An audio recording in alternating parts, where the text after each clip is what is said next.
الرحيم الحمد لله رب العالمين إلهي بقى محله إنه نبض قبنا عفمات قبنا إنه مضشني مناسبة ده نسوني معنا أولا وزير وزارة حولها وجود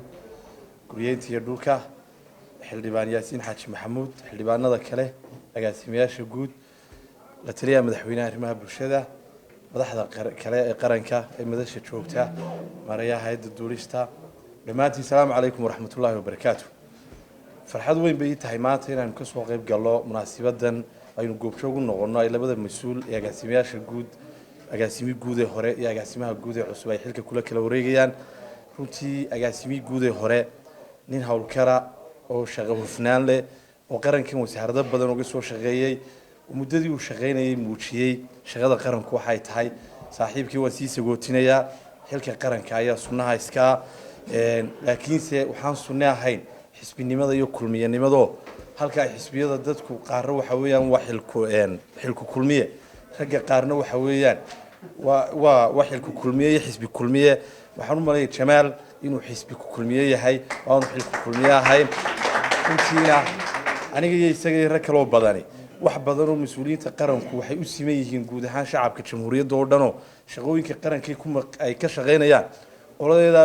meelaha joogta xilkana soo maray ayaan waxaanu ka shaqeyn doonaa shaqo weyn ay noo tahay inaanu dadka intii aan dawladaha iyo mas'uuliyiinta soo gaarin deegaan meelaha ku maaweelinaanu haynaynta doorashada la gaarayo marka saaxiib waxaan ku leeyahay aniga rag kale oo badan baa meelaha si joognay adiguna nagu soo biiro nagu soo dhawow aadna waan u hambalyeeynaya saaxiibkii Cabdullaahi Jiire waanu runtii muddo 3 sano iyo dheeraad madaxtooyada ka soo wada shaqeynay aan aqoon durugsan u leeyahay nin hawlkara oo dhalinyaro ah oo doorashadii dhaweydna aanu wada orodnay oo nasiibku labadeedaba na soo celiyay intaan ka aqaano waxa weeyaan waa nin shaqadan iyo shaqo ka weyn ba qaban kara hadda wuxuu ka shaqeynayay joogay unuga ugu adag ee ugu weyn ee madaxtooyada waxa weeyaan waa ciidanka ilaalada madaxtooyada ciidankaas oo xisaabaadkooda iyo barnaamijkooda oo dhan gacanta ku hayo maamulay wasaaraddan iyo in ka badan ba waa nin maamuli kara waa nin ka soo bixi kara mana har reer sool kaliye waana reer sanaag weeyaan oo sool digsiimuhu baa la yar galay laakiinse waa nin reer sanaag weeyaan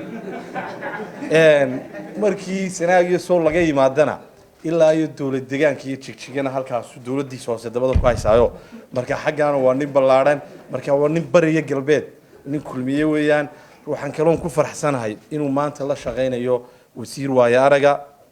oo khabiira oo runtii aad u jecel inay dhalinyaradu hogaaminta dalka ku soo dhawaato oo aan oran karo wasiirada kaliya ee had iyo jeeraale u dooda inay dhalinyaradu mansabka qaranka iyo mas'uuliyadda qaranka ay ka mid noqdaan inkastoo isagu odayahay odayaal si riixa dhalinyaradu yiraahdo iska joogan baa la arki jiray Cabdullaahi Bakar waxaan u qirayaa inuu dhalinyarada ku soo dhaweeyo xilalka qaranka maalin hore waxaan arkay maalintii xilka la wareegayay baan maleynaya inuu ka fikirayay in dhalinyarada dhul loo diyaariyo si ay digsiimooyin rasmi ay dalkooda u helaan waxay ka mudnaayeen qaranka ka helaan taasaa ka dhaba waxa kale oo ay reer barigu abaal weyn ugu hayaan muddadii uu joogay wasaaradda gaadiidkii horumarinta jidadka wadadii ceergaabo fariisada maahay baasheere tigta duqaanta imika tigi karta uu dhameystiray oo uu dhaqaajiyay in yar oo aan soo badnayn baa ka harsan intii taana wasiirka reer barigu abaalkeeda oo hayaan Cabdullaahi Jiire markaan waxaan leeyahay wasiirka abaalka weyn nagu leh inaad iskaga faysho mooyaane aad hawga hor hasoo taagnaanin oo hor u isaga siiso aad iyo aad baa u mahadsantiin waxaan kaloo u mahad celinayaa madaxweynaha jamhuuriyadda Soomaaliland oo muddadii talada dalkan hayay 80% baynu maanta oran karnaa mas'uuliyiintii qaranku waa dhalinyaro